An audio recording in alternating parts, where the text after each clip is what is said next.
Hello everyone, स्वागत है आप लोगों का। एक बहू के ऊपर ही क्यों कलंक लगता है? क्यों शक के दायरे में बहू ही आती है? अगर घर में कोई चीजें गलत होती हैं तो उसको लेके मन में एक भावना बन जाती है कि उसी ने किया होगा। क्यों वही शक अपने ही बेटी और अपने ही बेटे पे क्यों नहीं किया जाता है, सिर्फ बहू पे क्यों?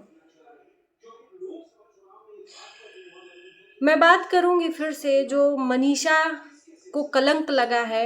मैं बिल्कुल ही उसके अगेंस्ट हूँ जो उसके ऊपर कलंक लगा है। सरासर घटिया इल्जाम लगाया गया है और उसकी सफाई और उसके लिए सॉरी एक बार भी नहीं फील किया गया, ना ही उस बारे में बात हुई। हाँ, अपने ऊपर जो बातें हुई हैं उसकी सफाई जरूर पेश की गई है प्रिंस के तरफ से। तो प्रिंस, मैं आपसे ही बात करूंगी कि आपकी भी शादी हुई है, अब आपकी भी बेबी आई है।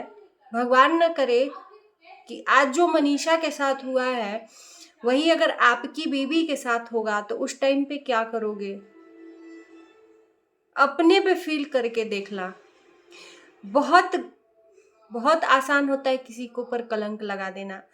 आप मानते हैं कि इस टाइम पे सिचुएशन आपके घर में सही नहीं है, आप के घर में माहौल बहुत गंदा है, लेकिन इसका ये मतलब नहीं है कि किसी को बदनाम करने के लिए आप एकदम उसको सोशल मीडिया पे ही बोल दो कि हाँ, इनडायरेक्टली ये हुआ है। आप बोलोगे कि मैंने तो बोला ही नहीं, किसी का नाम लिया ही नहीं, लेकिन एक आदमी को नहीं, जितने भी लोग आपके वीडियो देखे हैं सबको लगता है कि आप मनीषा पे टारगेट कर रहे हो। आपने एक बार अपने भाई को नहीं कहा, चाहे आपकी मम्मी ने भी नहीं कहा कि हाँ सचिन ने काटा होगा। क्यों? क्योंकि वो आपका भाई है, खून का रिलेशन है। इसके लिए मनीषा पे क्यों शक गया कि वही काटी होगी? क्या आज तक आपके घर में ऐसा कुछ हुआ है?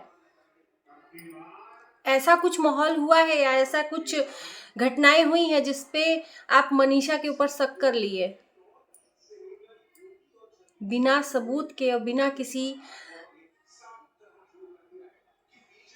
चीज को देखते हुए आप ऐसे नहीं कर सकते हो। कल के डेट में आपकी बीवी भी उसी घर में बहू बन के आई है, और मैं लिख के देती हूँ, आपको लिख के देती हूँ कि कभी बहू बेटी नहीं बन सकती। उससे छोटी से छोटी गलतियां भी उसकी माफ नहीं की जा सकती, जैसे कि आपने अभी अपनी भाभी को टारगेट किया है। हर दिन होत न एक समाना, अभी नया नया है, वक्त बदलने दीजिए।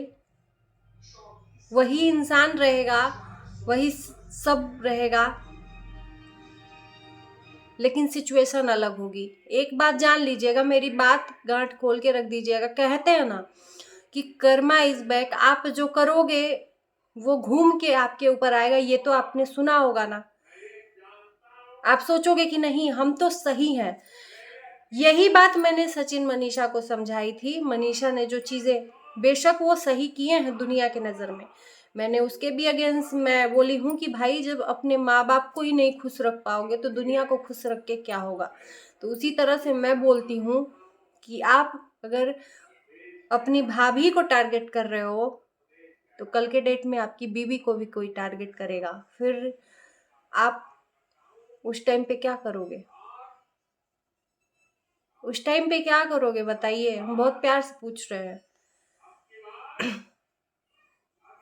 दोस्तों, मनीषा का थंबनेल आया कि दिल टूट गया है सबसे, तो सही बात है। मैं यही क्वेश्चन पूछ रही हूँ कि आखिर में आंटी जी या सचिन या प्रिंस उसी घर के हैं, तो सचिन के ऊपर क्यों नहीं ये इल्जाम लगा? भाई जरूरी थोड़े है कि मनीषा पैनी है तो मनीषा ही काटी होगी। तकलीफ तो सचिन से भी है। मेन तो सचिन ही आप लोगों को टारगेट कर रहे हैं, लेकिन सचिन को ये घटिया इल्जाम क्यों नहीं लगा? कर तो वो भी सकते हैं ना, लेकिन नहीं, सीधे बहू पे कलंक लग गया। और आपसे मैं बोलूंगी, छोटी बहू जो है वो भी हामी भर रही है। खैर उनको मैं बोलना नहीं चाहूंगी, वो नई नहीं है, माहौल में नहीं रही हैं। इनकी छोटी बहू बोलती है कि मैं ऐसे माहौल में नहीं रही हूँ, लेकिन इस माहौल में रह के आप भी परिपक्व हो जाएंगी, धीरे धीरे हो रही हैं मुझे लग रहा है। कहाँ तक आपको चीज़ों को संभालना चाहिए। ऑन कैमरा बोल रहे हो हाँ ये कैंची से कटा हुआ लग रहा है, तो निगेटिव आप ही दिखाओगे अपने ही बीवी को, उस घर की छोटी बहू को। घबराइए मत, आप अपने हाथों से ही अपना ये जो है ना ये रायता फैलाओगे। मैं इतना लिख के देती हूँ। क्यों आखिर एक बहू हमेशा टारगेट बनती है, बहू के ऊपर इल्जाम लगता है। हालांकि देखो मैं पहले भी क्लियर कर चुकी हूँ कि ये सरासर गलत है, इसीलिए इन्होंने अपना कमेंट बॉक्स ऑफ रखा। अभी तक इनके सफाई में कोई भी एक वीडियो नहीं आया, बल्कि भाई ने जो चीजें दिखाई उस पे बताई कि हाँ प्रिंस को मैंने डांटा है, और उसके बाद से पैसे को लेके कुछ बातचीत हुई थी कि नहीं देता है। वो माँ से जो नोकझोंक हुई थी सचिन ने वो बताया था कि हाँ ये पैसा मांग रही थी, लेकिन इन्होंने जो बोला एक्सप्लेन किया प्रिंस ने कि कुछ और बात थी, जो ये बताया गया है ये नहीं है। तो भाई वो आपके बारे में तो बात ही नहीं हुई थी, यहाँ तो पैसे की बात हो रही थी। और आपको बताना है तो डायरेक्टली बताओ।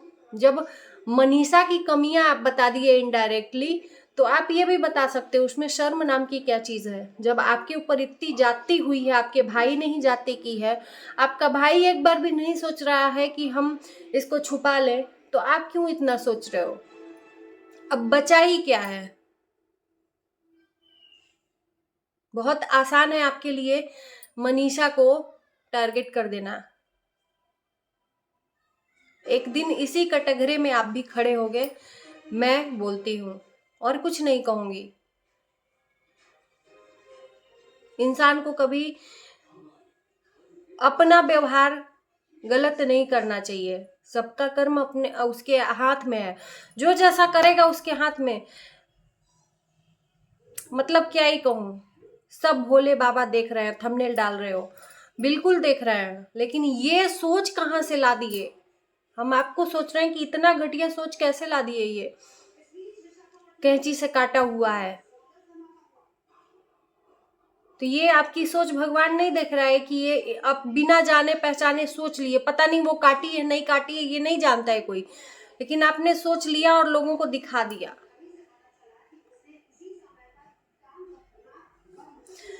तो दोस्तों बस यही कहना है मुझे।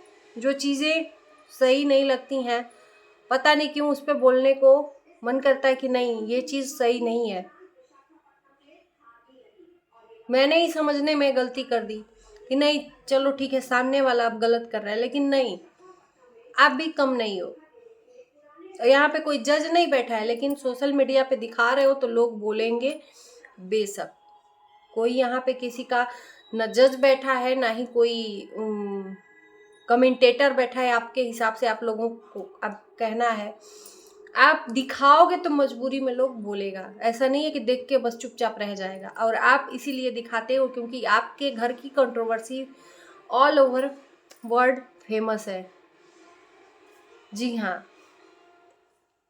इसी के साथ हम करते हैं वीडियो को एंड। अच्छा लगेगा वीडियो तो लाइक शेयर करिए, चैनल को हमारे सब्सक्राइब करिए। मिलते हैं नई वीडियो के साथ, तब तक के लिए बाय बाय।